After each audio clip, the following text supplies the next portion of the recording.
ICC champions ట్రోఫీలో భారత్ జయకేతనాన్ని ఎగురవేసింది. దుబాయ్ ఇంటర్నేషనల్ క్రికెట్ స్టేడియం వేదికగా జరిగిన వన్డే క్రికెట్ మ్యాచ్లో బంగ్లాదేశ్, భారత్ జట్లు తలపడ్డాయి. తొలుత బ్యాటింగ్కు దిగిన బంగ్లాదేశ్ తొలి ఓవర్ ఆఖరి బంతికే వికెట్ల పతనం మొదలైంది. ఇన్నింగ్స్లో 2 బంతులు మిగిలి ఉండగానే బంగ్లాదేశ్ 228 పరుగులకు ఆలౌట్ అయింది.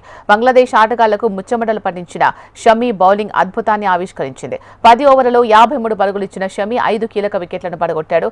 అయితే తౌహిద్ హృదయ్ అద్భుతమైన ఆట తీరుతో సెంచరీ నమోదు చేసి బంగ్లాదేశ్ ఆటగాళ్లలో టాప్ స్కోరర్గా నిలిచారు. 229 పరుగుల విజయ లక్ష్యంతో బరిలోకి దిగిన భారత్ అలవోకగా విజయ తీరం చేరింది. 46.3 ఓవర్లలో 231 పరుగులు చేసి విజయ బావుట ఎగురవేసింది. Opening star batsman Shubman Gill నిలకడైన ఆటతీరుతో సెంచరీ నమోదు చేసి జట్టు విజయంలో కీలక పాత్ర పోషించారు.